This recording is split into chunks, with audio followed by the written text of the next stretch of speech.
ఓం శాంతి. ఓం శాంతి. ఈరోజు 3/6/2022. मीठे बच्चे, ये खेल है कब्रिस्तान और परिस्तान का। इस समय कब्रिस्तान है, फिर परिस्तान बनेगा। तुम्हें इस कब्रिस्तान से दिल नहीं लगानी है। మధురమైన పిల్లలారా, ఈ ఆట తయారైనదే శ్మశాన వాటిక మరియు స్వర్గము.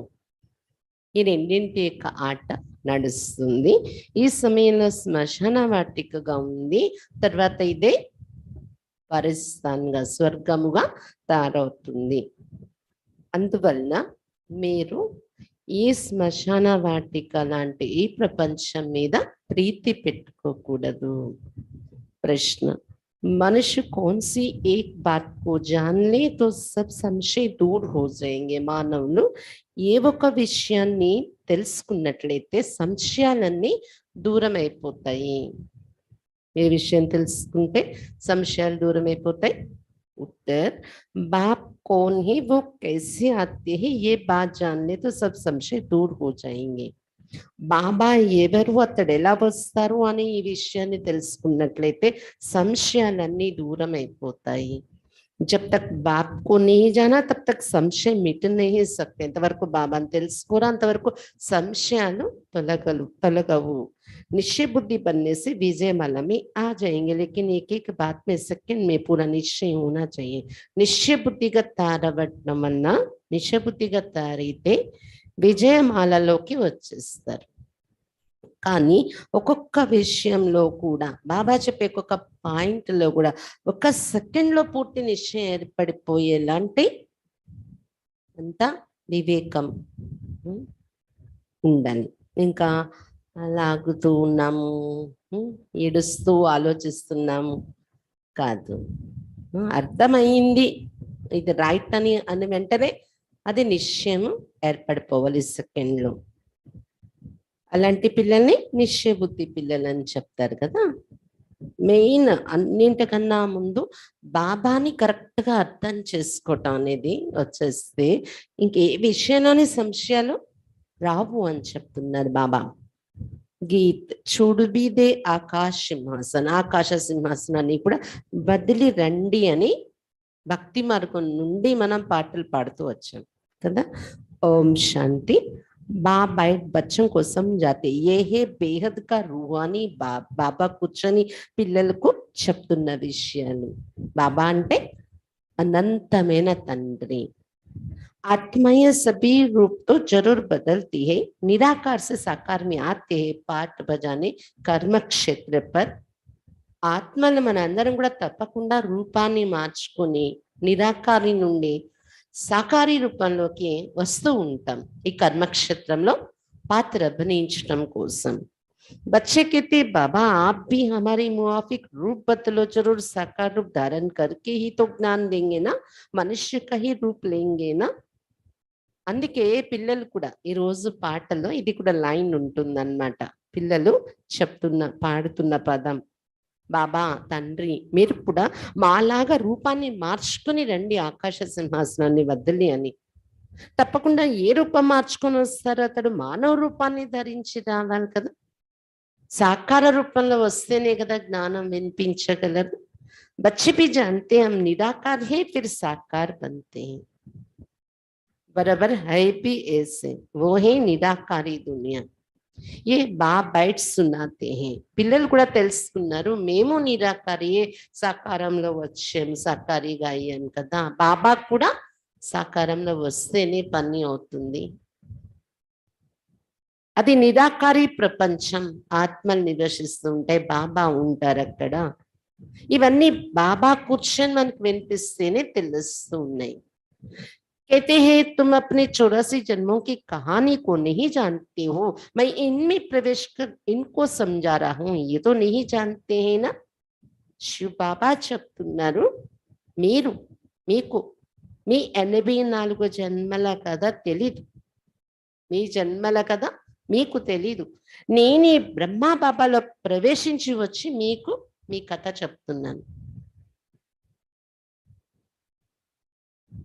ఇంతకు ముందు మనకు తెలియదు కదా ఈ విషయం. कृष्ण तो सत्य का प्रिंस है, इनको आना पड़ता है पति दुनिया पतित शरीर में. అయితే ఈ కథ చెప్పటానికి కూడా పతిత ప్రపంచంలో పతిత శరీరంలో వస్తాను. కృష్ణుడు లాంటి అలాంటి దేవతలు తను నాకెక్కడ దొరుకుతుంది?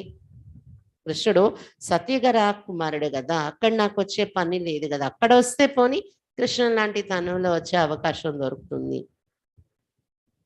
కానీ నేను వచ్చేది పతిత ప్రపంచం, పతిత శరీరంలో, సాధారణ శరీరంలో వస్తాను అని చెప్తున్నారు బాబా.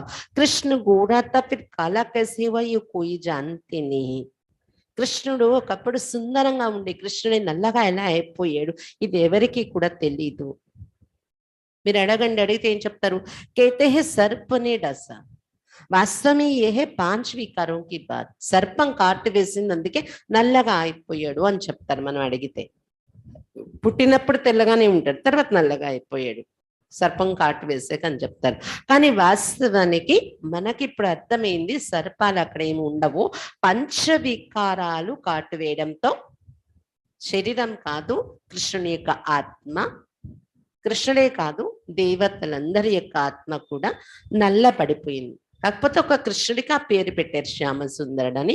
కానీ దాని వెనుక అందరిది యథారాజారాని తథా ప్రజ అందరూ కూడా వికారాలనే కాటికి వశమై నల్లబడిపోతున్నారు. కామ్ చిత్త పర్ బయటనేసి కాళీ బంజాతి. అందులో కూడా కామచిత్త మీద కూర్చున్నారు ఎప్పుడు, అప్పటి నుండి నల్లగా అయిపోతున్నారు. శ్యామ్ సుందర్ కృష్ణ కు హీ కేతే. मेरा तो शरीर ही नहीं है जो गोरा व सांवरा बनी, मैं तो ఎవ్వర్ పావను. కృష్ణుడికి మాత్రమే శ్యామ సుందరుడు అని చెప్పారు కృష్ణుడికి. శివబాబా చెప్పిన నాకు అలా చెప్పరు కదా, ఎందుకంటే నాకు శరీరం లేదు, నేనేమో సుందరుడు శ్యాముడు అవడానికి. నేనైతే ఎవర్ సదా పావనంగా ఉంటాను అని చెప్తున్నారు. मैं कल्प कल्प संगम पर आता, जब कली कांत सती का आती होता है, मुझे ही आकर स्वर्ग की स्थापना करनी है. కల్ప కల్పం కూడా నేను సంగమిగల వస్తూ ఉంటాను. కలియుగ అంత్యం, సతీగ ఆది, ఈ రెండింటి మధ్య సంగమం ఏదైతే ఏర్పడుతుందో అప్పుడే నేను వస్తాను అని చెప్తున్నారు బాబా. ఎందుకంటే నేనే వచ్చి స్వర్గ స్థాపన చెయ్యాలి, సతీగ స్థాపన అని చెప్తున్నారు బాబా. సతీగే సుఖదాం, కలిగే दुखदाम. इस समय मनुष्य मात्र सब पतित है. కలిగము బాబా చెప్తున్న సతీగం సుఖధామం, కలిగం దుఃఖధామం. ఈ సమయంలో మానవ మాత్రులందరూ కూడా పతితులైపోయి ఉన్నారు ఈ కలియుగంలో. సత్యకి లక్ష్మీ నారాయణ महाराजा महारानी की गवर्नमेंट को भ्रष्टाचारी तो नहीं कहेंगे, यहाँ सब है पतित. సతీగ లక్ష్మీ నారాయణలో మహారాజా మహారాణిగా ఉండేవారు. వాళ్ళ రాజ్యాన్ని, అక్కడ ఉండే ఆ గవర్నమెంట్ లేదా ఆ రాజ్యాన్ని భ్రష్టాచారి గవర్నమెంట్ అని, భ్రష్టాచారి రాజ్యం అని ఎప్పుడైనా చెప్తారా? అలా ఎక్కడ వర్ణన లేదు. కానీ ఇక్కడ భ్రష్టాచారి రాజ్యం అయిపోయిన అందరూ పతితులు అయిపోయి ఉన్నారు. भारत स्वर्ग था तो देवी देवताओं का राज्य था, एक ही धर्म था, संपूर्ण पावन श्रेष्ठाचार्य थे. ఎప్పుడైతే భారతదేశం స్వర్గంగా ఉండేది అప్పుడు దేవీ దేవతల రాజ్యం ఉండేది, ఒకే ధర్మం ఉండేది, దేవతా ధర్మం. సంపూర్ణ పావనంగా శ్రేష్టాచారిగా ఉండేవారు దేవతలు. భ్రష్టాచారి श्रेष्ठाचार्य की पूजा करते हैं. సన్యాసి పవిత్ర బంతే తో అపవిత్ర ఉनको మాథా టేక్తే. భ్రష్టాచారి మానవులు శ్రేష్టాచారి దేవతల పూజలు చేస్తూ ఉంటారు. సన్యాసులు పవిత్రంగా తయారవుతారు కాబట్టి అపవిత్ర మానవులు వాళ్ళ ఎదురుగా కూడా, అంటే దేవతల పూజలే కదా, సన్యాసుల ఎదురుగా కూడా వెళ్ళి తల వంచుతూ ఉంటారు. सन्यासी को गृहस्थी फॉलो तो कुछ करते नहीं, सिर्फ के देते हैं मैं फलाने स्वामी का फॉलोवर्स हूं. సన్యాసుల దగ్గర వెళ్ళే గృహస్థిలో ఫాలో చేయరు ఆ సన్యాసుల్ని, కానీ చెప్పుకోవటం మాత్రం మేము ఫలానా స్వామీజీ యొక్క ఫాలోవర్స్ అని చెప్పుకుంటూ ఉంటారు. సో తో జబ్ ఫాలో కరో, ఫాలోవర్స్ అని ఎప్పుడు చెప్పుకోగలరంటే ఆ సన్యాసులు ఏది ఎలా చేస్తారో అలా మీరు ఫాలో చేసినప్పుడే ఫాలోవర్స్ అనేది చెప్పుకోగలరు. तुम भी सन्यासी बन जाओ तब कहेंगे फॉलोवर. गृहस्थी फॉलोवर्स बनते परंतु वो पवित्र तो बनते नहीं. ना सन्यासी उनको समझाते, ना वो खुद समझते कि हम फॉलो तो करते नहीं है. బాబా చెప్తున్న నిజంగా ఒక స్వామీజీ సన్యాసి దగ్గర వెళ్ళేవారు, నేను ఆ స్వామీజీ యొక్క ఫాలోవర్ని అని చెప్పుకోవాలి అంటే ఫాలోవర్ అనే టైటిల్ రావాలి అంటే సన్యాసం తీసుకోవాలి వీళ్ళు కూడా వాళ్ళలాగా. అప్పుడు ఫాలో చేశారు, ఫాలోవర్ అయ్యారు అని అర్థం వస్తుంది. కానీ అలా ఉండరు కదా. అక్కడ సన్యాసుల దగ్గర గృహస్థులు వెళ్ళి ఫాలోవర్స్ అవుతారు. పోనీ గృహస్థులు వెళ్ళి ఫాలోవర్గా అయినా పోనీ వాళ్ళు ఏమైనా బ్రహ్మచారిగా పవిత్రంగా ఉంటారా? గృహస్థంలో ఉంటూ స్వామీజీ దగ్గర వస్తూ ఉండరు. సన్యాసులు వాళ్ళకి ఆ విషయం చెప్పరు కూడా, మీరు అలా ఉండాలి అని. వాళ్ళకి అది ఎప్పుడు మైండ్లో రాదు కూడా. మేము ఇవన్నీ ఫాలో కానప్పుడు ఫాలోవర్ ఎలా అవుతాం? సన్యాసి ఎలా పవిత్రంగా ఉన్నారో అయితే సన్యాసం తీసుకుని వాళ్ళలాగా పవిత్రంగా అయిపోవాలి. లేదు అంటే గృహస్థంలో ఉండి కామవికారాన్ని వదిలి గృహస్థంలో ఉంటూ కూడా అలా నడవాలి పవిత్రంగా. అప్పుడు ఫాలోవర్ కాగలం. కానీ వాళ్ళలా మేము పవిత్రంగా కాకుండా ఫాలో చేయకుండా ఫాలోవర్ ఎలా అవుతాము అనేది ఎవరికి ఆలోచనలో కూడా రాదు అక్కడ. यहाँ तो पूरा फॉलो करना है माता पिता को, गाया भी जाता है फॉलो फादर मदर, और संग बुद्धि योग तोड़ना है, सभी देहदारियों से तोड़ मुझसे एक बाप से जोड़ो तो बाप के पास पहुंच जाएंगे, फिर सत्युग में आ जाएंगे. ఇక్కడ మాత్రం అలా కాదు. ఫాలోవర్ అంటే ఫాలోవర్. మాతా పిత అయిన బాబా ఏది చెప్తున్నారో అది అనుసరించాలి, ఫాలో చేయాలి, అప్పుడే ఫాలోవర్. అందుకే లౌకికంలో కూడా ఫాలో మదర్ ఫాదర్ అన్నారు. తల్లి తండ్రిని ఫాలో చేయండి. అది ఎవరికి వర్తిస్తుంది? బాబాకి. లౌకిక తల్లి తండ్రిని కాదు ఫాలో చేయడం. ఎందుకంటే వాళ్ళందరూ వికారీగా ఉన్నారు. మనం ఫాలో చేయాలంటే మనం కూడా వికారీగా అవ్వాలి. ఎంతమంది తాగి తిని తాగి వ్యసనాలకు వశమైన తండ్రులు ఉన్నారు. ఫాలో ఫాదర్ అంటే అలా అవుతారు. అందుకని అది అక్కడ వర్తించదు. లౌకిక మదర్ ఫాదర్ని కాదు. అసలైన నీవే తల్లివి తండ్రి అని ఎవరి కోసం పాటలు పాడారో అటువంటి బాబా సాంగత్యంలో బుద్ధిని జోడించాలి, ఇతర దేహదారుల నుండి బుద్ధిని తెంచాలి. అప్పుడే మీరు బాబా దగ్గరికి చేరుకోగలరు అని చెప్తున్నారు బాబా. బాబా దగ్గరికి ఈజీగా చేరుకున్నాము అంటే ఇంకెక్కడ భ్రమించకుండా చేరుకున్నాం, బాబా స్మృతిలోనే ప్రాణం వదిలి వెళ్ళామంటే తప్పకుండా సత్యుగంలో కూడా దిగి వస్తారు వాళ్ళు అని చెప్తున్నారు బాబా. तुम ऑलराउंडर हो, 84 जन्म लेते हो, आदि से अंत तक, अंत से आदि तक तुम जानते हो हमारा ऑलराउंड पाठ चलता है. दूसरे धर्म वालों का आदि से अंत तक पाठ नहीं चलता है. 84 జన్మలు తీసుకుంటున్నారు ఆల్రౌండ్ పాత్రధారులే మీరు. ఆది నుండి అంత్యం వరకు, అంత్యం నుండి ఆది వరకు మొత్తం తెలుసుకున్నారు మీరు. ఎప్పుడు ఆల్రౌండ్ పాత్ర నడుస్తుంది మాది అని. ఇతర ధర్మాల వారిది ఆది నుండి అంత్యం వరకు పాత్ర నడవడం లేదు అని చెప్తున్నారు బాబా. ఆది సనాతన ధర్మము ఒకే ఒక ధర్మము. పెళ్ళి సూర్యవంశీ, అందులో కూడా మొట్టమొదటి సూర్యవంశస్థులు ఉండేవారు. వాళ్ళదే ఆది నుండి అంత్యం వరకు పాత్ర. అటువంటి వారిదే ఆల్రౌండర్ అని అంటాం వాళ్ళని మనం ఈ డ్రామాలో. अब तुम जानते हो हम ऑलराउंड 84 जन्मों का चक्र लगाते, बाद में आने वाला तो ऑलराउंडर हो ना सके. ये समझ की बात है ना. ఈ విధంగా మీరు ఇప్పుడు తెలుసుకున్నారు. సూర్యవంశంలో వెళ్తాము కాబట్టి అలా వెళ్ళే మనము ఆల్రౌండ్ 84 జన్మల చక్రంలోకి వస్తున్నాము. లేట్ గా వచ్చే వాళ్ళు ఉంటారు కదా పరంధామం నుండి, వాళ్ళు ఆల్రౌండర్ కాలేరు అని చెప్తున్నారు బాబా. ఇవన్నీ అర్థం చేసుకోవాల్సిన విషయాలు. బాబ్కి సివా కోయి సంజాన సకే, బాబా తప్ప ఇంకెవరు ఈ విషయాలు చెప్పలేరు. పెళ్ళే పెళ్ళే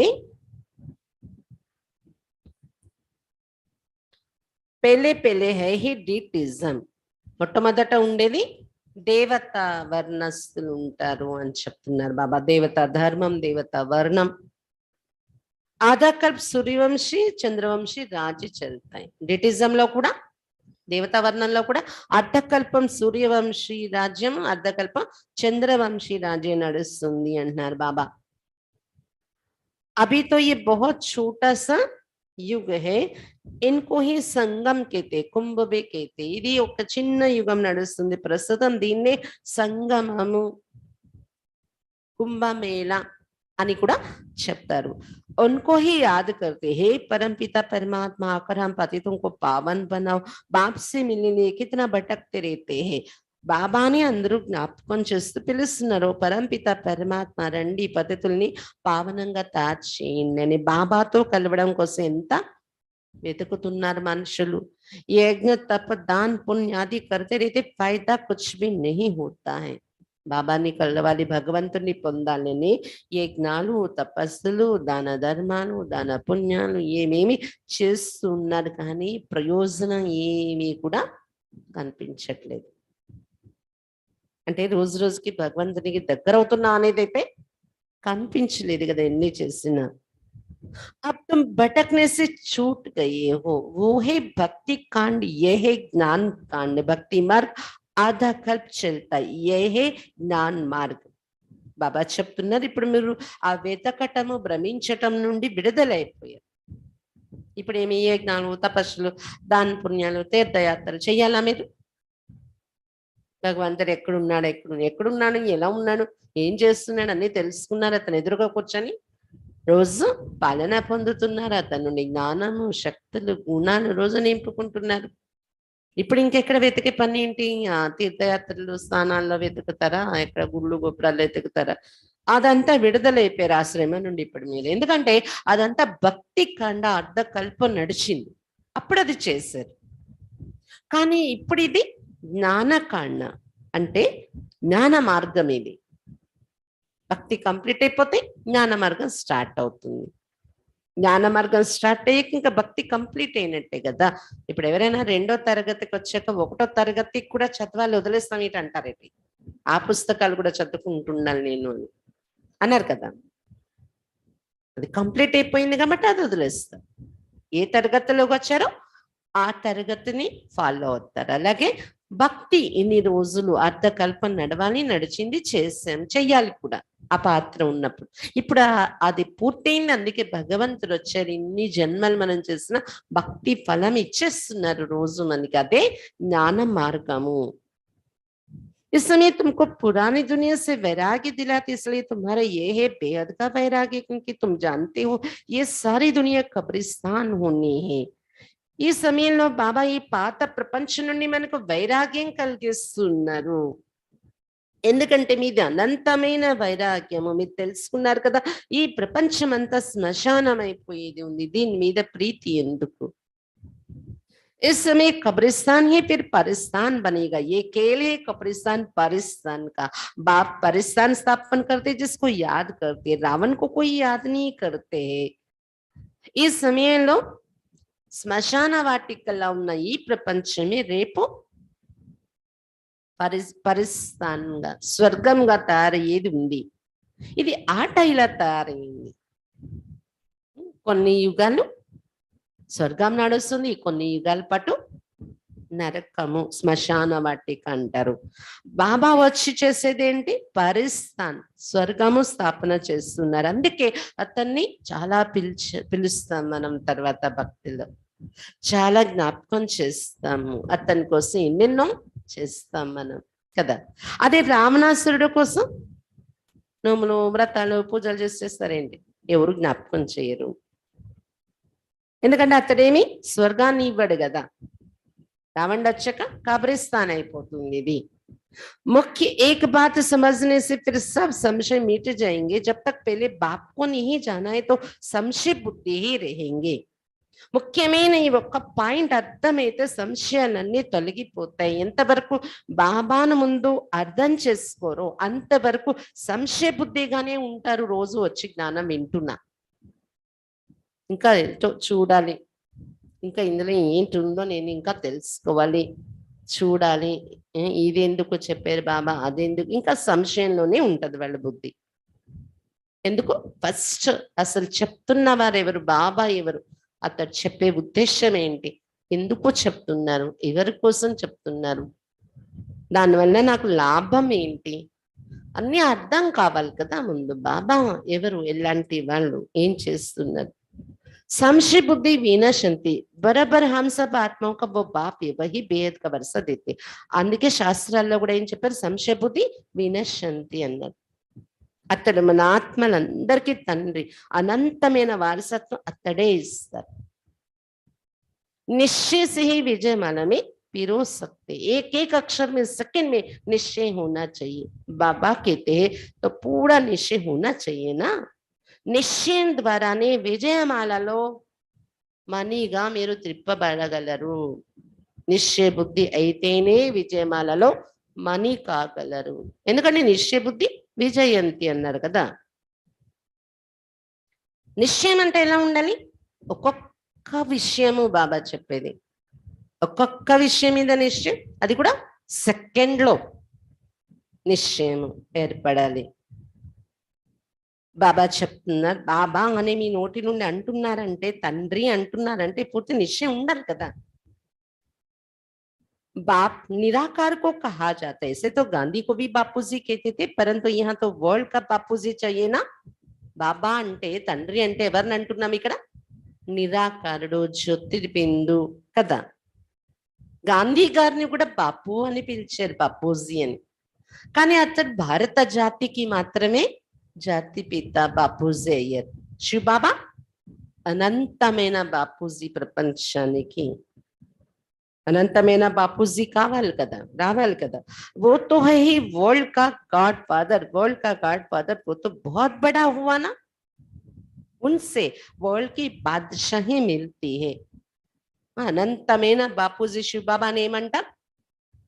వరల్డ్ కా గాడ్ ఫాదర్, ప్రపంచానికే పరమ పిత. అంటే గొప్ప పదవి అయింది కదా, అతని పైన ఇంకెవరు లేరు. వరల్డ్ కే గాడ్ ఫాదర్, ఈ వరల్డ్ కే బాపూజీ అంటే అతని పైన ఇంకా హైయెస్ట్ ఇంకెవరు లేరు. అటువంటి బాబా నుండి విశ్వ రాజ్యాధికారం లభిస్తుంది. విశ్వపిత నుండి ब्रह्मा द्वारा स्थापना होती विष्णु के राज्य की. तुम जानते हम ही विश्व के मालिक थे, हम सो देवी देवता थे, फिर चंद्रवंशी, वैश्यवंशी, शूद्रवंशी बने. इन सब बातों को तुम बच्चे ही समझते हो. ब्रह्मा द्वारा विष्णु राज्याన్ని స్థాపన చేస్తున్నారు శివ బాబా. మీరు ఇప్పుడు తెలుసుకున్నారు, అలాంటి విశ్వానికి మేము మాలికులుగా ఉండేవాళ్ళము, మేమే దేవీ దేవతలుగా ఉండేవాళ్ళము. తర్వాత చంద్రవంశీ, వైశ్యవంశీ, కలియుగంలో వచ్చేటప్పటికి శూద్రవంశీగా తయారయ్యాము. ఈ విషయాలన్నీ పిల్లలే మీరు అర్థం చేసుకున్నారు. बाप कहते भी इस मेरे ज्ञान यज्ञ में विघ्न बहुत पड़ेंगे, यही रुद्र ज्ञान यज्ञ से వినాశ వల్ల ప్రజ్వలిత అవుతి. బాబా చెప్తున్నారు, నేను స్థాపించిన ఈ జ్ఞాన యజ్ఞంలో చాలా విఘ్నాలు పడుతూ ఉంటాయి. ఇది రుద్ర జ్ఞాన యజ్ఞం, దీని ద్వారా వినాశ జ్వాల ప్రజ్వలించిందని కూడా శాస్త్రాల్లో రాశారు. అదే యజ్ఞం నేను ఇప్పుడు రచించాను. జ్ఞాన యజ్ఞం, కట్టెలు పేర్చే యజ్ఞం కాదు ఇది, నెయ్యి పోసి అగ్నిని తీసుకొచ్చే యజ్ఞం కాదు ఇది, జ్ఞాన యజ్ఞం.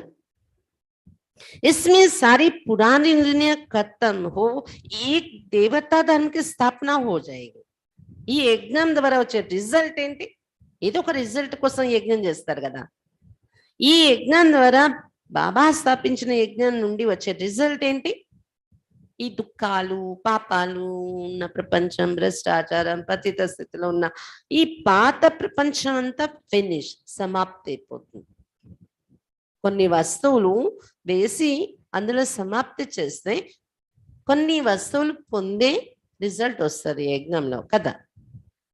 నెయ్యి వేస్తారు, నవధాన్యాలు వేస్తారు, ఆహుతి చేస్తారు, అప్పుడు మళ్ళీ దాని నుండి ఏదో ఒక ప్రాప్తి పొందుతారు. ఇక్కడ కూడా పాత ప్రపంచం స్వహ అవుతుంది యజ్ఞంలో. దానికి ముందు పాత ప్రపంచం అంతా లాస్ట్ స్వహ అన్నమాట, అంతిమ స్వహ.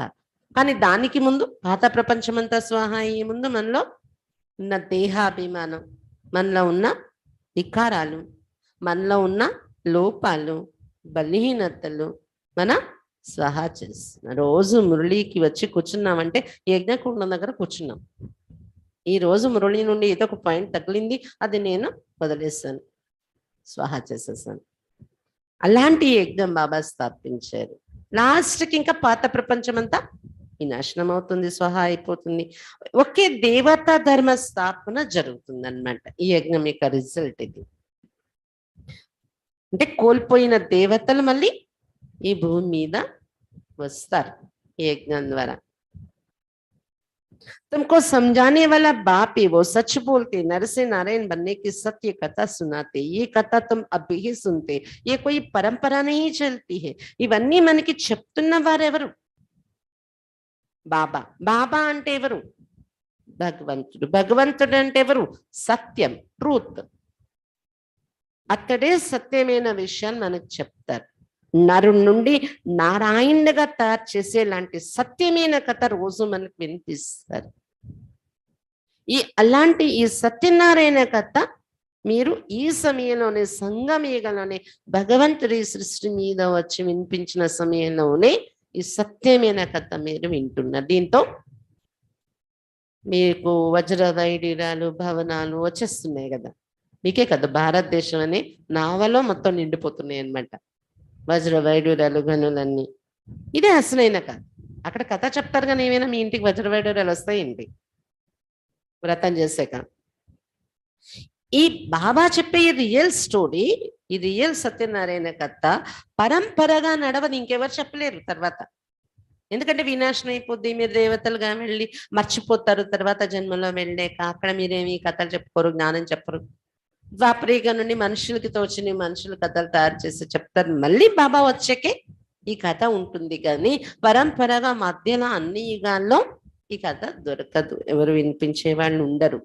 अब बाप कहते तुमने 84 जन्म पूरी किए हैं, अब फिर नई दुनिया में तुम्हारा राजयोग, ये है राजयोग का ज्ञान.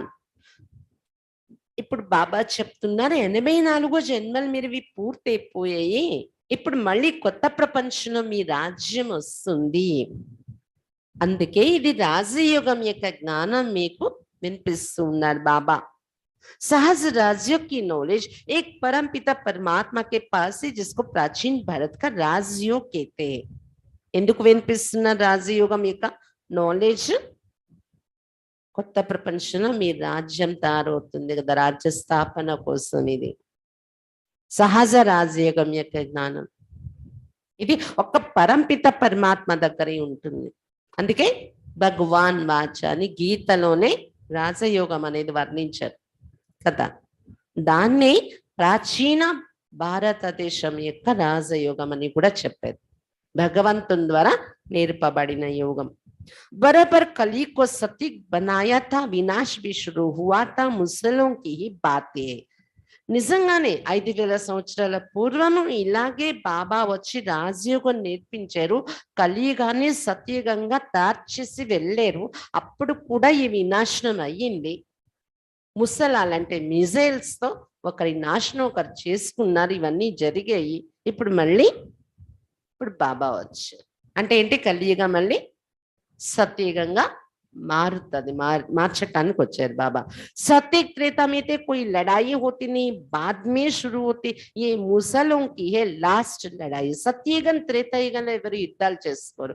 ద్వాపరయుగం నుండి రాజులు వస్తారు కదా, దేవతలు కాకుండా. దేవతలు అలా దిగజారిపోతారు, సాధారణ మనుషులు అయిపోతారు. సాధారణ మానవులుగా పిలువబడే రాజులు ప్రారంభమయ్యాక కూడా స్టార్టింగ్ లో యుద్ధాలు ఉండవు, తర్వాత యుద్ధాలు ప్రారంభమవుతాయి. ఇప్పుడు అది ఏ స్టేజ్కి వెళ్ళిపోయిందంటే యుద్ధాలు అనేది మిజైల్స్ వేసుకుని ఒకరిపైన ఒకరు బాంబులు వేసుకుని యుద్ధాలు చేసుకుంటున్నారు. आगे तलवार से लड़ते थे, फिर बंदूक बाजी चलाई, फिर तोप निकाली, अब बम्स निकाली तो नहीं तो सारी दुनिया का विनाश कैसे. फिर उनके साथ नेचुरल क्लाइमेटिस भी है.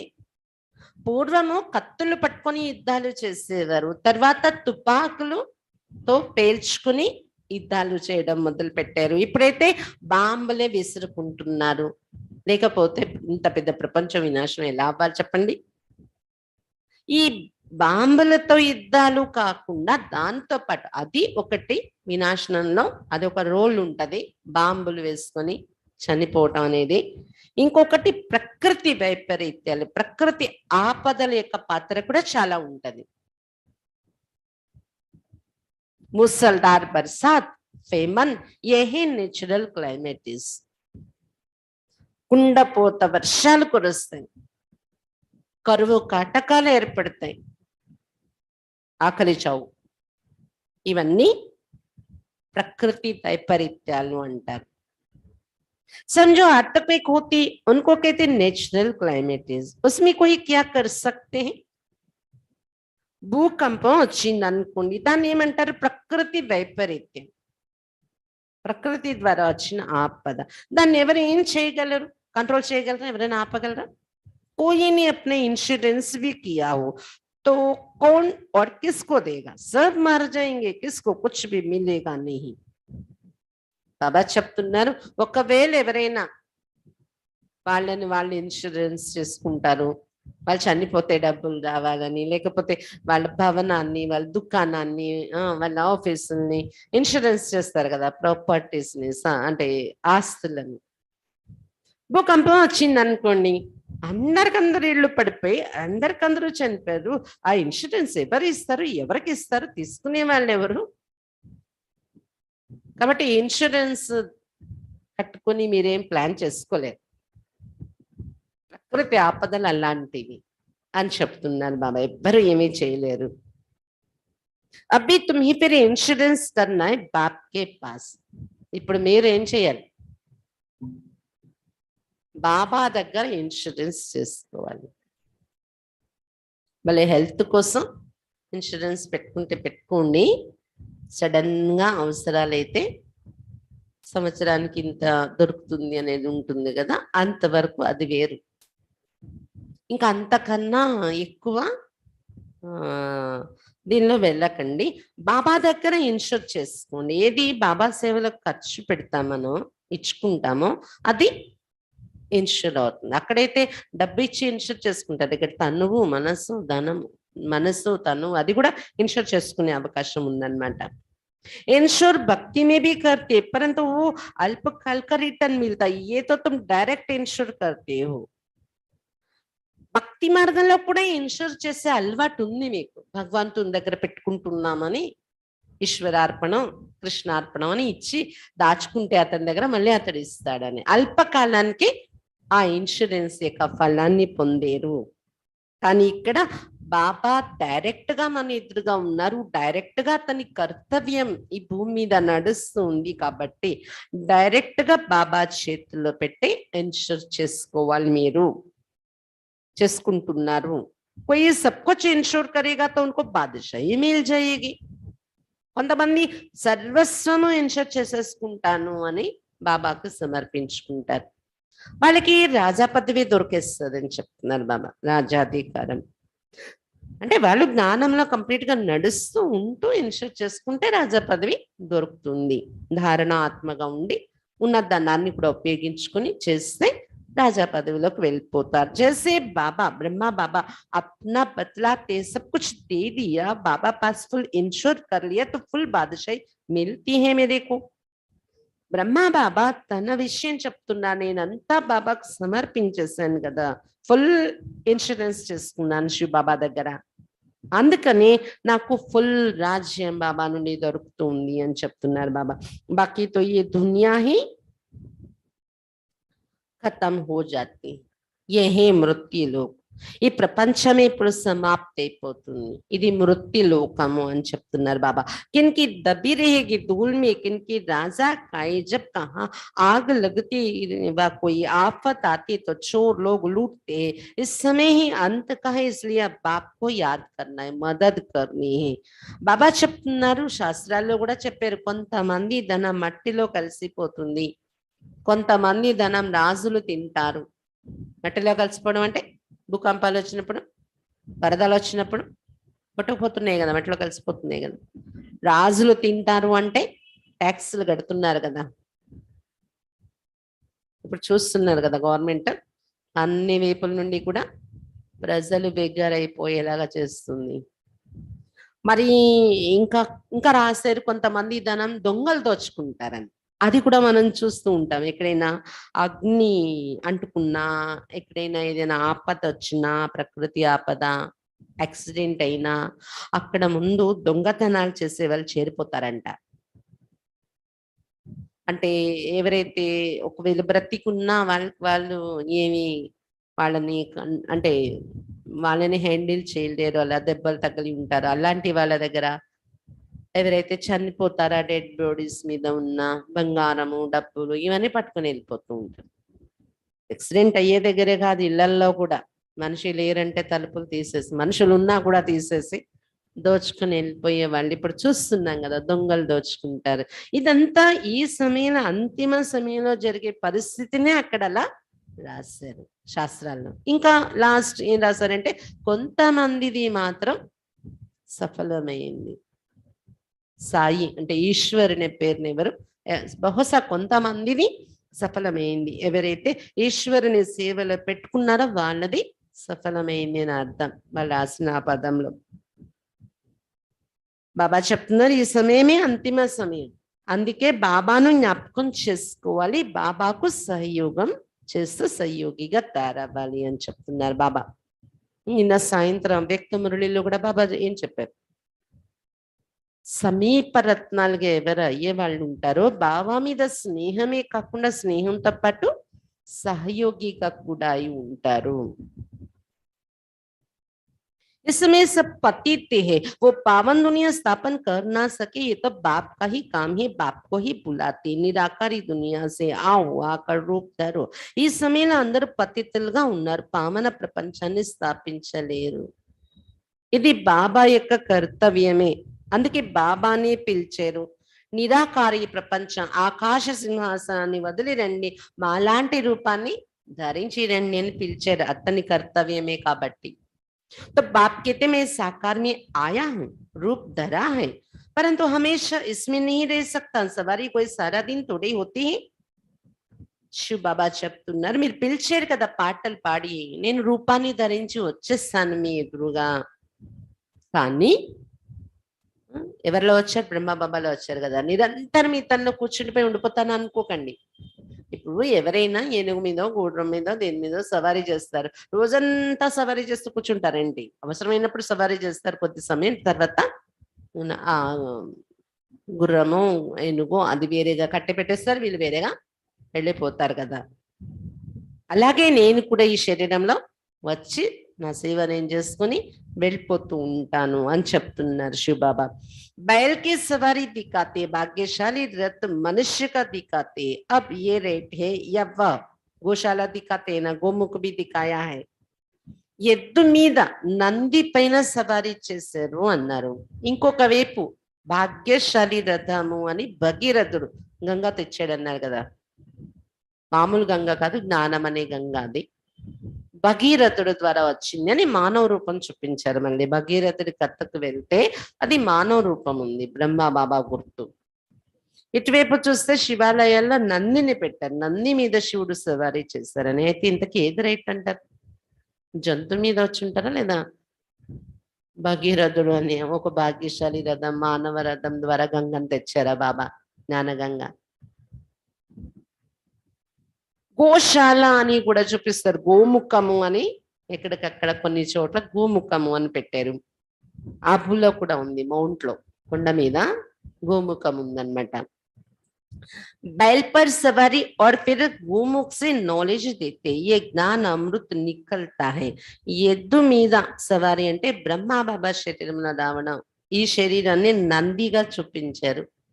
బ్రహ్మ బాబా ముఖమే గోముఖము, ఈ గోముఖం నుండి జ్ఞానం ఇస్తున్నారు బాబా మనకు. ఏ జ్ఞాన అమృత్ నికల్తా హై, అర్థహీన గోముఖ మందిర్ భీ జ్ఞాన అమృతం వస్తుందన్నమాట. బ్రహ్మ బాబాలో శివ బాబా వచ్చి బాబా నోటి నుండి, ఈ ముఖము నుండి అమృతం ఇస్తున్నారు బాబా. అర్థం ఉంది కదా, గోముఖం పెట్టి దాని నుండి నీరు వస్తూ ఉండడం, దానికి మహాత్మ్యం ఇవ్వడం అంటే ఇది. బ్రహ్మ బాబాలో శివ బాబా వచ్చి జ్ఞాన అమృతం పంచారు కదా, దాని గుర్తు అక్కడ మహత్వం ఇస్తారు. गोमुख का मंदिर भी है, बहुत लोग जाते हैं तो समझते गोमुख, गो के मुख से अमृत टपकता है, वो जाकर पीना है, 700 सीढ़ियां हैं, सबसे बड़ा गोमुख तो ये है. బాబా చెప్తున్నారు గోముఖం అనే ఒక మందిరం కూడా ఉంది అక్కడ ఆబులో. అందరూ చాలా మంది వెళ్తూ ఉంటారంట చూడటానికి. ఆ గోముఖం నుండి అమృతము పడుతూ ఉంటుంది అని అక్కడికి వెళ్ళి ఆ గోముఖం నుండి పడే అమృతం తాగాలని తాగుతూ ఉంటారు. తల మీద వేసుకుంటూ ఉంటారు. 700 మెట్లు అంట ఆ గోముఖంకి వెళ్ళడానికి. 700 మెట్లు దిగి వెళ్ళాలి, మళ్ళీ 700 మెట్లు ఎక్కాలన్నమాట. అసలు చెప్పాలంటే అందరికన్నా పెద్ద గొప్ప గోముఖం ఈ బ్రహ్మ బాబాయే. మనం అక్కడికెక్కడ తిరగక్కర్లేదు ఇప్పుడు. అసలైన గోముఖం దగ్గర రోజు వచ్చి అమృతం తీసుకుంటున్నాం మనం కదా. మన మీద ఆ అమృతం కురుస్తుంది. నిజంగా గోముఖం నుండి అయితే అలాగా అమృతం రాదు, నీరు రాదు. నిజంగా గోవుని కానీ మీరు తెచ్చి పెట్టుకోండి, దాని ముఖం నుండి ఏదైనా వస్తుంది రోజు అని. పోనీ దాని నోటి నుండి వచ్చే లాలాజలం కూడా అలాగే ఇంకా అరదు గంగలాగా కదా. అసలైన గోముఖం ఈ బ్రహ్మ బాబాయే. ఈ గోముఖం నుండి అంది అమృతం లేదా గంగా మన రోజు వినే జ్ఞానమే.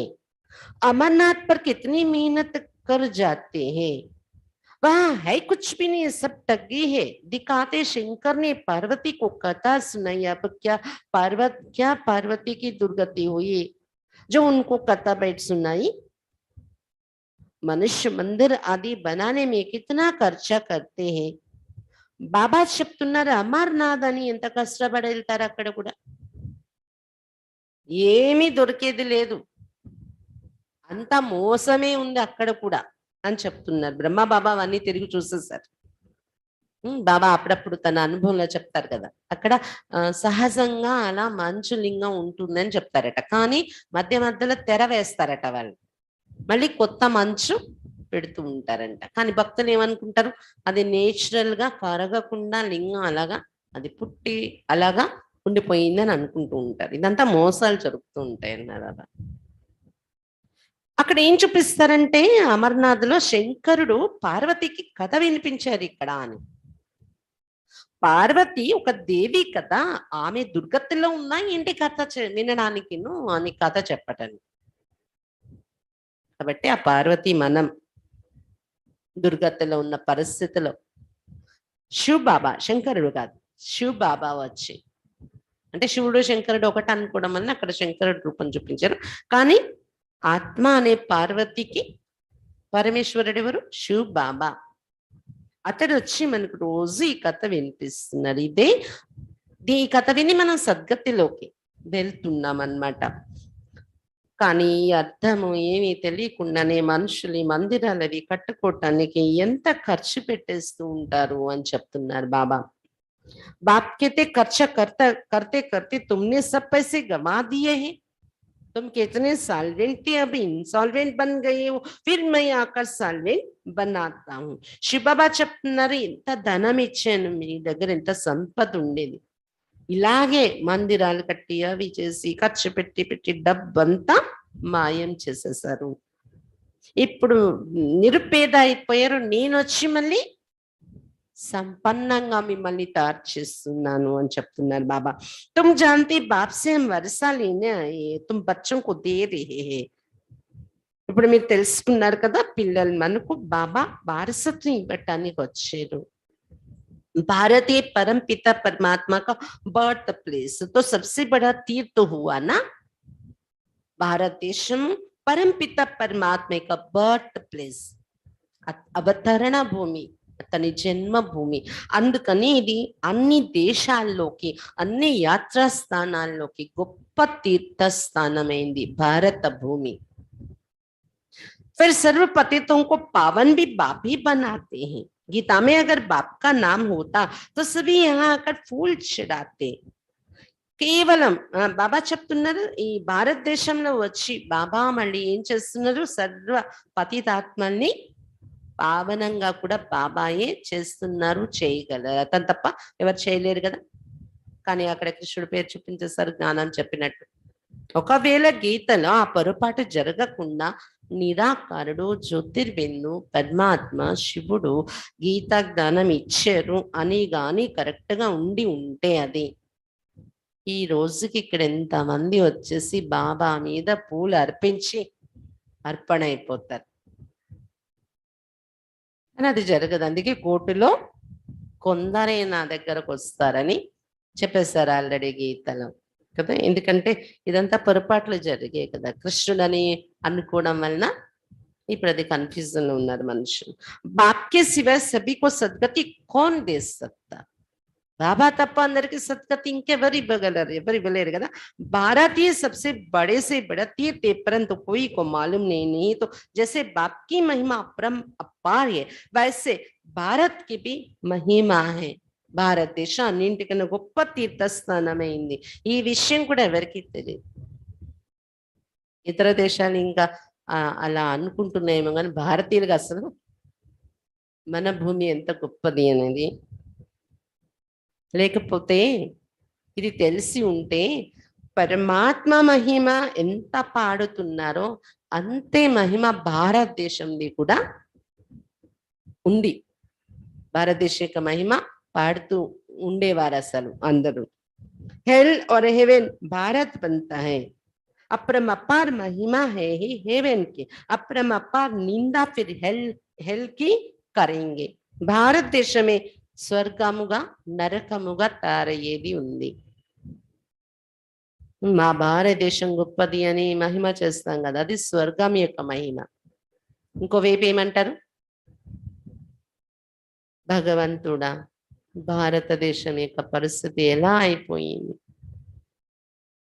మానవుడు ఎంత మారిపోయాడని ఒక పాట పాడారు.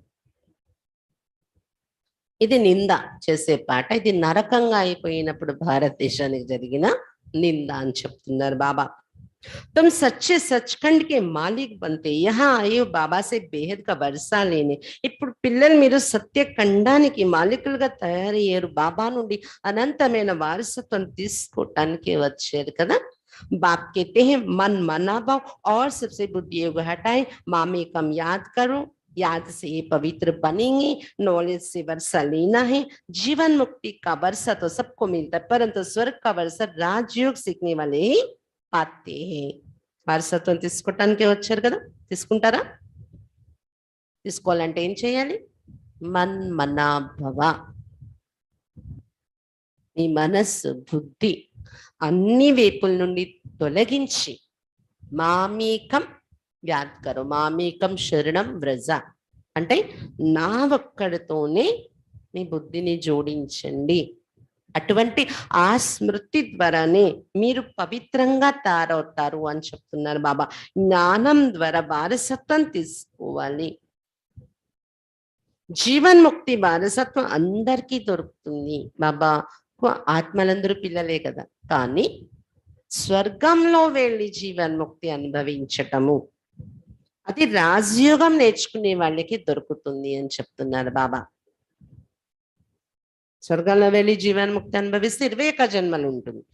తర్వాత వచ్చే వాళ్ళకు ద్వాపరయుగం నుండి జన్మల్లో వచ్చే వాళ్ళకు పుట్టగానే కొద్ది రోజులు జీవన్ముక్తి ఉంటుంది. తర్వాత బంధనలు స్టార్ట్ అవుతాయి వాళ్ళవి. सदगति तो सबकी होनी है ना, सबको वापस ले जाएंगे. बाप कहते मैं कालों का काल हूँ, महाकाल का भी मंदिर है. సద్గతి అందరికీ ఇస్తున్నాను కదా, అందరిని ఇంటికి తీసుకువెళ్తాను కదా శివబాబా చెప్తున్నారు. అందుకే కాలునికే కాలుడు మహాకాలుడు అని పేరు పెట్టి మందిరం కూడా కట్టారు, మహాకాల మందిరం అని చెప్తున్నారు బాబా. बाप ने समझाया है अंत में प्रत्यक्षता होगी तब समझेंगे कि बरोबर इनको बतलाने वाले बेहद का बाप ही है. ఆఖరి సమయంలో మీ ప్రత్యక్షత జరుగుతుంది. అప్పుడు అందరికీ అర్థం అవుతుంది వీళ్ళకి జ్ఞానం ఇచ్చిన వారు ఇంతవరకు ఈ జ్ఞానము ఇది అనంతమైన తండ్రి భగవంతుడు ఇచ్చిన జ్ఞానమైన ఆఖరికి అందరికీ అర్థం అవుతుంది. ఆల్రెడీ ఇప్పటికి కొంత పర్సంటేజ్ అది వచ్చింది ఆ స్టేజ్ సొసైటీలో. ఇంకా ముందుకి कथा सुनाने वाले अगर अब कहे गीता का भगवान कृष्ण नहीं शिव है तो सब कहेंगे इनको भी बीके का भूत लगा है. అక్కడ సత్సంగాలు కథలు వినిపిస్తారు కదా, ఆ గురువులు గాని అక్కడ ఎవరైతే నడిపించేవారు ఉన్నారో గీత భగవంతుడు కృష్ణుడు కాదు శివుడు నమ్మండి అని వాళ్ళ దగ్గర వచ్చే శిష్యులకి చెప్పారు అనుకోండి, వీళ్ళకి బ్రహ్మకుమారులు భూతం పట్టేసినట్టుంది, కృష్ణుడి పేరు తీసి శివుడి పేరు చెప్తున్నారు ఏంటి అంటారు. అందుకే ఇప్పుడు ఇంకా వాళ్ళు ఒప్పుకునే టైం రాలేదు. इसलिए इनका अभी टाइम नहीं है, पिछड़ी को मानेंगे. ఆఖరిలో ఒప్పుకుంటారు, ఇప్పుడు అప్పుడే ఒప్పుకోరు. ఇంకా టైం అయిపోయింది, ఇంటికి వెళ్ళే టైం వచ్చేసింది అని అర్థం అవుతుంది కదా, ఇంకా తప్పదు, ఒప్పుకునే వెళ్ళాలి ఇంటికి కదా. అభి మాన్ లేవే తో ఉనోకి సారి గ్రాహకి చలి జాయి. ఇప్పుడు ఒకవేళ మీరు చెప్పేది నిజము, నిరాకారుడే పరమాత్మ, అతడే గీతా జ్ఞానం ఇచ్చారు అనేది ఒప్పుకునే పరిస్థితి వచ్చేస్తే ఇప్పుడు కానీ వాళ్ళ వ్యాపారమే పోతుంది అని చెప్తున్నారు బాబా. శిష్యులందరూ మరి బ్రహ్మకుమారి దగ్గరకు వచ్చేస్తారు కదా, అక్కడదే కదా తెచ్చి ఇక్కడ చెప్తున్నారు, మరి మీ దగ్గర ఎందుకు రావాలి, బ్రహ్మకుమారి దగ్గరికి వెళ్ళిపోతాము అంటే ఇంకా వాళ్ళ వ్యాపారం, వాళ్ళ పోషణ ఎలా జరుగుతుంది, వాళ్ళ ఆశ్రమాలు ఎలా నడుస్తాయి. అందుకే ఇప్పుడు అర్థమైన ఒప్పుకోరు, వాళ్ళ దగ్గర చేయ ఒక శిష్యులకి చెప్పరు. ఇప్పుడిప్పుడు పండితులు, శంకరాచార్యులు, పీఠాధిపతులు మన కాన్ఫరెన్స్ లో వస్తున్నారు మంది. బ్రహ్మకుమారిని మంచి సేవ చేస్తున్నారు, వాళ్ళలో ఉన్న పవిత్రత ఎవరిలో లేదు, అంతవరకు ఇప్పుడు వాళ్ళు మహిమ చేస్తున్నారు. స్వామి సన్యాసులు కూడా మాలో కూడా లేని పవిత్రత వాళ్ళలో ఉంది, సమాజాన్ని ఉద్ధరిస్తున్నారు అని. కానీ ఇది భగవంతుడే ఇక్కడ ఉన్నాడు, గీతా జ్ఞానం చెప్పేవాడు భగవంతుడు, అది ఇంకా రావాలి అన్నమాట, ప్రత్యక్షత జరగాలి. अच्छा, मीठे मीठे सिक्के लदे बच्चों प्रति माता पिता बाप दादा का याद प्यार और गुड मॉर्निंग. रूहानी बाप की रूहानी बच्चों को नमस्ते. हम रूहानी बच्चों की रूहानी बाप दादा को याद प्यार गुड मॉर्निंग और नमस्ते. बाबा नमस्ते. धारणा के लिए मुख्य सार फर्स्ट पॉइंट, और सब संग तोड़ माता पिता को पूरा पूरा फॉलो करना है. ఇతర సాంగత్యాలన్నీ తెంచుకొని మాతా పిత అయిన బాబాను పూర్తిగా ఫాలో చేయాలి మనం. इस पुरानी दुनिया से बेहद का वैराग्य रख इसे भूल जाना है. ఈ పాత ప్రపంచం నుండి అనంతమైన వైరాగ్యం ఉంచుకొని ఈ ప్రపంచాన్ని మర్చిపోవాలి.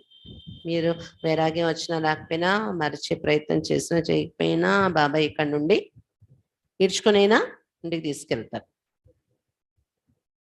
కానీ ఇప్పటి నుండి మనం అతీతమయ్యే ప్రయత్నం చేస్తే ఈజీగా వెళ్తాం వెళ్ళేటప్పుడు.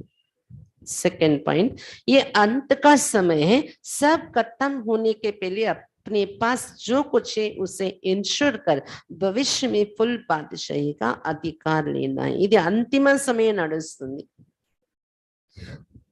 అంతా వినాశనం అయ్యేదానికి ముందుగా మీ దగ్గర ఏదైతే ఉందో దానిని బాబా దగ్గర సేవలో ఇన్షూర్ చేసుకొని భవిష్యత్తులో పూర్తి రాజ్యాధికారం పొందే అధికారాన్ని తీసుకోవాలి. భవిష్యత్ ఫుల్ రాజ్యాధికారం తీసుకోవాలి. వరదాన్, ఈరోజు మురళి నుండి వరదానం ఏం చెప్తున్నారు బాబా? ब्राह्मण जीवन में सदा खुशी का खुराक खाने और खिलाने वाले श्रेष्ठ नसीबवान भव. బ్రాహ్మణ జీవితంలో సదా ఆనందము అనే ఔషధం తినేటటువంటి మరియు తినిపించేటటువంటి శ్రేష్టమైన అదృష్టవంతులుగా కండి.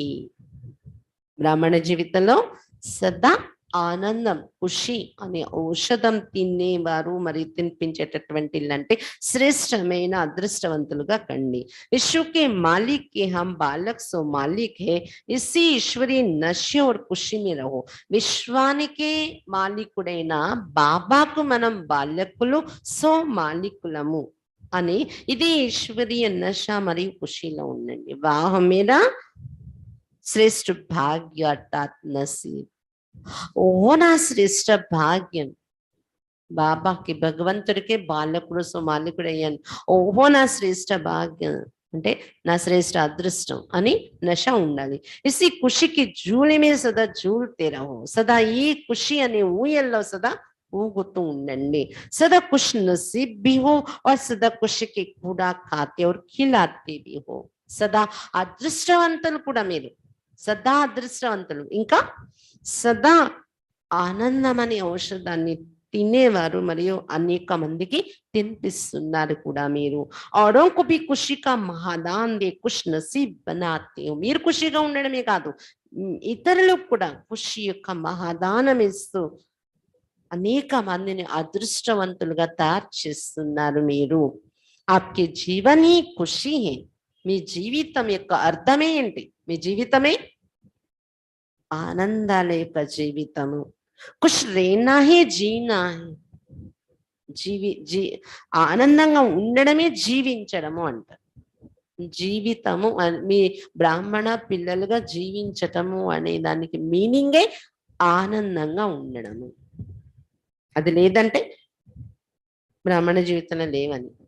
యహీ బ్రాహ్మణ జీవన్ కా శ్రేష్ఠ వరదాన్ హై. ఇదే బ్రాహ్మణ జీవితం యొక్క శ్రేష్ఠ వరదానము. కాబట్టి వరదానం ఇచ్చారు బాబా, అయితే గుర్తు కూడా పెట్టుకుంటాము. కానీ ఆ ఖుషి పోగొట్టే పరిస్థితులు వస్తాయి. అప్పుడు ఇది గుర్తు రావాలి పాయింట్. ఆ ఖుషి కోల్పోకుండా ఒక రోజు కోసమైనా మీరు హోంవర్క్గా పెట్టుకోండి. ఆ టైంలో విచలితం కాకుండా, నిరాశలో రాకుండా, అలజడిలో రాకుండా, సంశయంలో రాకుండా ఆ ఖుషి యొక్క స్థితిని మెయింటైన్ చేస్తాను. హోంవర్క్గా పెట్టుకోండి మీ పైన మీరు, ఒక రోజు కోసమైనా ఈ రోజంతా. స్లోగన్ हर परिस्थिति में सहनशील बनो तो मौज का अनुभव करते रहेंगे. మళ్ళీ దానికి కనెక్టెడ్ స్లోగన్ కూడా ఏం చెప్తున్నారు? ఖుషి మౌజ్ ఉండాలంటే ఏం చేయాలి? ప్రతి పరిస్థితిలో సహనశీలులుగా తయారైనట్లయితే మౌజ్ యొక్క అనుభవం చేస్తూ ఉంటారు. ఈ పరిస్థితి సహించాం, ఏదో దాటామంటే ఇంకో పరిస్థితి, అది దాటామంటే ఇంకో పరిస్థితి. ఇది సముద్రం. జ్ఞానం ఎలా సముద్రం, పరిస్థితులు కూడా సముద్రం. చిన్నదో పెద్దదో, అప్పుడు పెద్ద సమస్య దాటేస్తే ఇప్పుడు చిన్న సమస్య, ఈ చిన్నది దాటితే మళ్ళీ పెద్దది, అలా ఉంటూనే ఉంటాయి. కానీ ఈ పరిస్థితుల్లో సహనశీలులుగా తయారై ఉంటే ఎన్నైనా రాని ఇంకా ఇన్వైట్ చేస్తాం, కానీ మనం సహనాన్ని కోల్పోం. అలాంటి సహనశీలుగా తయారైపోతే ఈ జీవితంలో మౌజే మౌజు, ఎంజాయ్ చేస్తున్నాం అనిపిస్తుంది అనమాట. సహనశీలత ఉంటే ప్రతి పరిస్థితిలో సహనశీలుగా తయారైనట్లయితే మౌజ్ యొక్క అనుభవం చేస్తూ ఉంటారు. మాతేశ్వరి జీకి అన్మోల్ మహావాక్యం. మాతేశ్వరి జీ మమ్మ యొక్క అమూల్య మహావాక్యాలు. జూన్ నెల ప్రత్యేకంగా మమ్మ స్మృతులు కలిగించే నెల. ये अपना ईश्वरीय ज्ञान अपनी बुद्धि से नहीं निकाला हुआ है, ना कोई अपनी समझ अथवा कल्पना है अथवा संकल्प है. ఈ ఈశ్వరీయ జ్ఞానం మన బుద్ధితో మనం ఆలోచించి మన తెలివితేటలతో తయారు చేసిన జ్ఞానం కాదు, మనం కల్పించుకున్న విషయాలు కాదు, మన సంకల్పంతో మనం సృష్టించిన విషయాలు కాదు ఈ జ్ఞానం. परंतु ये ज्ञान सारी सृष्टि का जो रचता है उस द्वारा सुना हुआ ज्ञान है. सृष्टि रची तद्वारा అతడొచ్చి వినిపిస్తున్న జ్ఞానం ఇది. और साथ साथ सुनकर अनुभव और विवेक में जो लाया जाता है वो प्रैक्टिकल आपको सुना रहे हैं. సృష్టి రచయిత ద్వారా వినిపించబడే జ్ఞానము విని అనుభవం చేసుకొని వివేకంతో అర్థం చేసుకొని జీవితంలో తెచ్చే ప్రాక్టికల్ అనుభవాలమే మీకు వినిపించడం జరుగుతుంది. నిమిత్త అక్కయ్యలు కానీ మమ్మ బాబా కానీ. अगर अपने विवेक की बात होती तो सिर्फ अपने पास चलती, परंतु ये तो परमात्मा द्वारा सुन विवेक से अनुभव में धारणा करते हैं. ఒకవేళ మన వివేకంతో మనం కల్పించుకుని చెప్పిన జ్ఞానం అయితే మన వరకే ఉంటుంది. అది ఇంతమందికి అది నిరూపణ చేసి చెప్పలేం. కానీ పరమాత్మ ద్వారా విని అది మన వివేకంతో అర్థం చేసుకొని అనుభవంలోకి తెచ్చి ధారణ చేస్తున్నాం మనము. जो बात धारण करते हैं वो जरूर जब विवेक और अनुभव में आती तब अपनी मानी जाती है. ये పాయింట్స్ మనం బాబా నుండి తీసుకొని ధారణ చేస్తాము. తప్పకుండా ఆ పాయింట్ మీద మన వివేకాన్ని ఉపయోగించి అర్థం చేసుకొని మన జీవితంలో అనుభవం చేయటంలో తీసుకొని వస్తాము. అప్పుడు ఆ జ్ఞానం మన సొంతము అయ్యింది అని అర్థం. ఏ బాత్ బి ఇన్ ద్వారా హమ్ జాన్ చుకే. అది మనలో తీసుకురాకుండా మనం అనేక మందికి చెప్తుంటే ఎవరి సొమ్ము మనం దానం చేస్తున్నాం అన్నట్టు ఉంటది. అది మన అనుభవంలో తెచ్చి ధారణ చేసుకొని ప్రాక్టికల్ గా అప్పుడు ఇతరులకి పంచితే అది నా సొంతం చేసుకొని అప్పుడు నేను ఇస్తున్నాను, అప్పుడు నేను దానం చేసినట్టు లెక్క వస్తుంది. ఏ బాత్ भी इन ద్వారా हम जान चुके, ఈ విషయం కూడా శివ బాబా బ్రహ్మ బాబా ద్వారా తెలుసుకున్నాం ఇవి మనము. बाबा को ఇలా धारण చేశారు. तो परमात्मा की रचना क्या है, परमात्मा क्या है, बाकी कोई अपने संकल्प की बात नहीं, अगर होती तो अपने मन में उत्पन्न होती, ये अपना संकल्प है। इसलिए जो अपने को स्वयं परमात्मा द्वारा मुख्य धारणा योग्य पॉइंट मिली हुई है वो है मुख्य योग लगाना, अर्थात योग के पहले ज्ञान चाहिए, అంతేకాని పరమాత్మ రచన ఎటువంటిది, పరమాత్మ ఏంటి అనే ఈ విషయాలు మనం తెలుసుకున్నాము. ఇది మన సంకల్పాలు మనం రచించుకొని తయారు చేసుకున్న విషయాలు కాదు, ఇది స్వయం పరమాత్మ ద్వారా దొరికిన జ్ఞానం. దీనిలో ముఖ్యంగా ధారణ చేయవలసిన పాయింట్ ఏంటంటే యోగము బాబాతో జోడించుకోవాలి. దానికి ముందు జ్ఞానము చక్కగా అర్థం కావాలి. యోగము బాబాతో ఏర్పడాలంటే योग करने के लिए पहले ज्ञान क्यों कहते हैं, యోగం చేయటానికి ముందు జ్ఞానం అర్థం కావాలని ఎందుకు ముడి పెట్టడం జరుగుతుంది? पहले सोचना समझना और बाद में योग लगाना, हमेशा ऐसे कहा जाता है, पहले समझ चाहिए नहीं तो उल्टा कर्म चलेगा, इसलिए पहले ज्ञान जरूरी है. ఎందుకంటే ఏదైనా విషయాన్ని ముందు ఆలోచించాలి. బాబా కూడా నేను భగవంతుని పరమాత్మ అంటున్నారంటే అది ఏంటి, ఎంతవరకు అతను చెప్పింది అతడు అయి ఉన్నారు. మనం ముందు ఆలోచిస్తాం, అర్థం చేసుకుంటాం, తర్వాత అతనితో యోగం జోడించడం. ఏదైనా విషయం అంతే కదా, ముందు జ్ఞానం అనేది తెలివి అనేది ఉండాలి, లేకపోతే ఉల్టా కర్మలోకి వెళ్ళిపోతూ ఉంటాం. అందువలన ముందుగా జ్ఞానము అవసరం. ज्ञान एक ऊंची स्टेज है जिसको जानने के लिए बुद्धि चाहिए, क्योंकि ऊंची ऊंचा परमात्मा हमको पढ़ाते. జ్ఞానం అనేది ఒక ఉన్నతమైన స్థితి. అలాంటి ఉన్నత జ్ఞానం తెలుసుకోవడానికి బుద్ధి కావాలి, తెలివి కావాలి. ఎందుకంటే ఉన్నతమైన పరమాత్మ మనకు చదివిస్తున్నారు కదా, దాన్ని గ్రహించడానికి కూడా అంత శక్తి బుద్ధికి కావాలి. ये ईश्वरीय ज्ञान एक तरफ तोड़ना, दूसरी तरफ जोड़ना, एक परमात्मा के संग जोड़ो जिस शुद्ध संबंध से हमारे ज्ञान की सीढ़ी आगे बढ़ेगी, क्योंकि इसी समय ఆత్మ కర్మ బంధన్ వశ్ హో గయి హే. ఈ ఈశ్వరీయ జ్ఞానం అంటేనే ఒకవైపు తెంచుకోవటం, ఇంకోవైపు జోడించడం నేర్పిస్తుంది. పరమాత్మ సాంగత్యం జోడించడం. ఏం జోడించాలి? ఏ శుద్ధ సంబంధం ద్వారా, ఎవరి శుద్ధ సంబంధం ద్వారా జ్ఞానం యొక్క మెట్లెక్కి ముందుకు వెళ్తున్నామో ఆ సంబంధాన్ని జోడించాలి. ఎందుకంటే ఈ సమయంలో ఆత్మ కర్మ బంధనాలకు వశమై ఉంది కదా. वो आदि में कर्म बंधन से रहित थी, बाद में कर्म बंधन में आई और अब फिर से उनको अपने कर्म बंधनों से छूटना है. ఆదిలో కర్మ బంధనలే లేవు, తర్వాత కర్మ బంధనలో చిక్కుకున్నాం. ఇప్పుడు బాబా ఇచ్చే జ్ఞానం యొక్క శక్తితో కర్మ బంధనల నుండి విడుదల అవ్వాలి, విడిపించుకోవాలి మనము.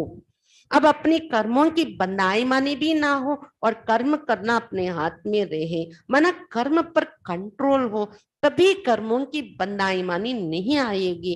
इसको ही जीवन मुक्ति कहते हैं. కర్మల యొక్క బంధనలో పడకూడదు. మనము కర్మ చేయటం అనేది మన చేతిలో ఉండాలి, కర్మల పైన కంట్రోల్ అనేది ఉండాలి.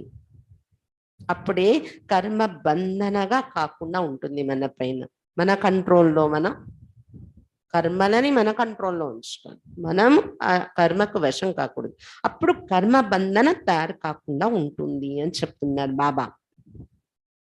అప్పుడే జీవన్ముక్త స్థితి అని చెప్తారు. కర్మ చేస్తున్నాం కానీ మనం పరవశమే చేయట్లేదు, స్పర్శలో ఉన్నాం, చైతన్యంలో ఉన్నాం, ఏది మంచి ఏది చెడ్డ, బాబా చెప్పిన శ్రీమతం ఏంటి కరెక్ట్ గా అర్థం చేసుకొని ఆ కర్మను, అంటే బాబా డైరెక్షన్ అనుసరి చేస్తామంటే బాబాకి అర్పించేస్తూ ఉన్నట్టే కదా కర్మ.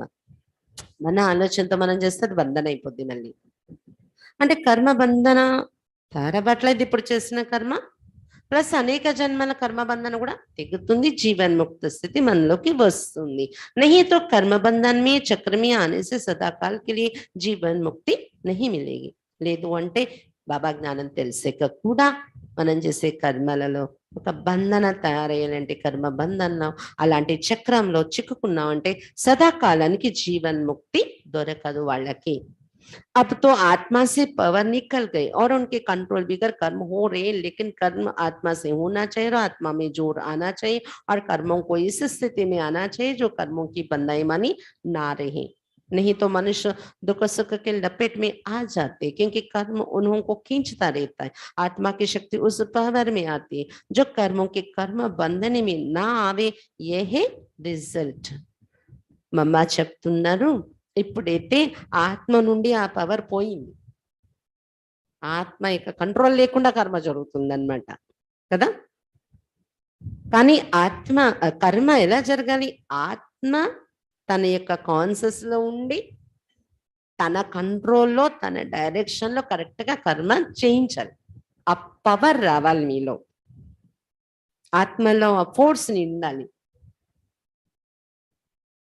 ఎలాంటి శక్తి నిండాలంటే ఆత్మలో, ఆత్మ మనము చేసే కర్మలో స్థితి ఎలాంటి తయారు కావాలంటే మనం చేస్తున్న కర్మ బంధాయమనిగా కాకూడదు. లేకపోతే మనుషులు అప్పుడప్పుడు సుఖము అప్పుడప్పుడు దుఃఖము, సుఖ దుఃఖాలు బంధంలో చెక్కుకుంటూ ఉంటారు. ఇంకే కర్మ ఉన్హోంకో ఖీంచుతారు. ఎందుకంటే కర్మ వాళ్ళని లాగుతూ ఉంటుంది, బంధన అనేది. ఆత్మ యొక్క శక్తి ఆ కర్మ బంధన యొక్క శక్తికి వశమైపోతూ ఉంటది అన్నమాట. కాబట్టి కర్మ చెయ్యండి, కానీ కర్మ బంధన తయారు కాకూడదు. తేలిక స్థితి తయారవ్వాలి మనం చేసే కర్మలతో. ఇది రిజల్ట్ రావాలి ఇప్పుడు. इन बातों को धारण करने से सहज हो जाएगा.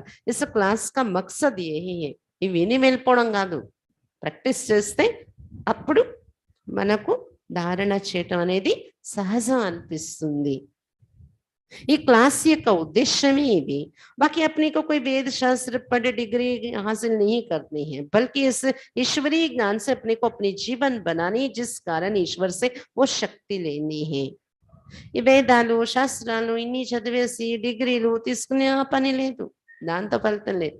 కానీ ఈశ్వరీయ జ్ఞానం ఏది దొరుకుతుందో దీని ద్వారా మన జీవితాన్ని తయారు చేసుకోవాలి, ధారణ చేసి జీవితాన్ని తయారు చేసుకోవాలి. దీని కారణంగా ఈశ్వరు నుండి ఆ శక్తి దొరుకుతుంది. ధారణ చేసుకొని ఈశ్వరు నుండి అటువంటి శక్తి తీసుకోవాలి అని చెప్తున్నారు మమ్మ. అచ్చా, ఓం శాంతి.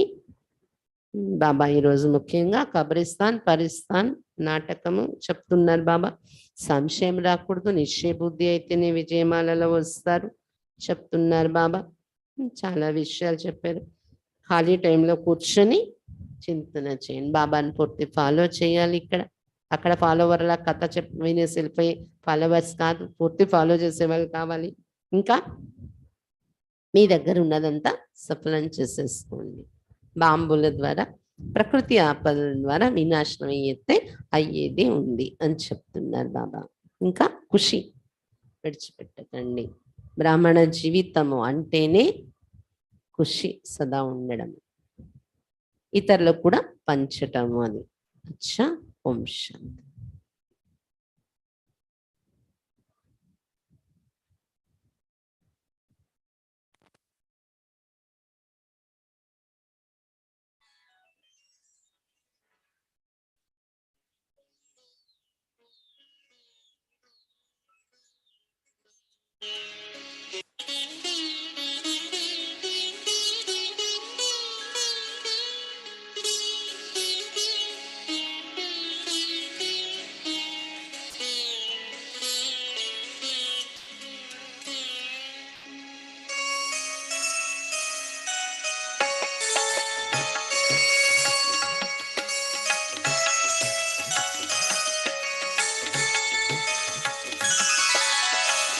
अंतिम घड़ियां आ पहुंची हैं, कुछ ही क्षण रह बाकी हैं।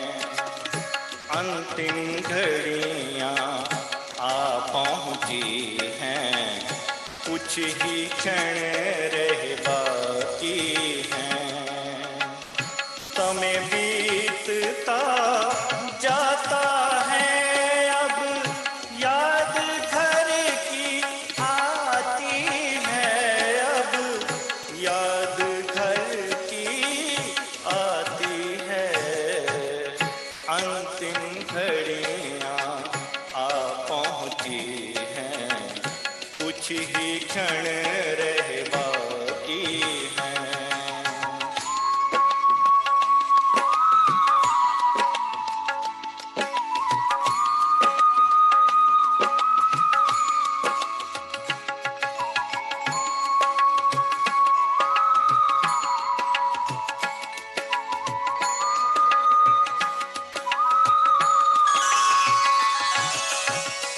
तन से होकर के अब न्यारे मूल वतन जाना है प्यारे, होंगे वहाँ अव्यक्त नजारे, होंगे वहाँ अव्यक्त नजारे। धड़कन दिल की बताती है, अब याद घर आती है। अंतिम घड़ियां आ पहुंची हैं, कुछ ही क्षण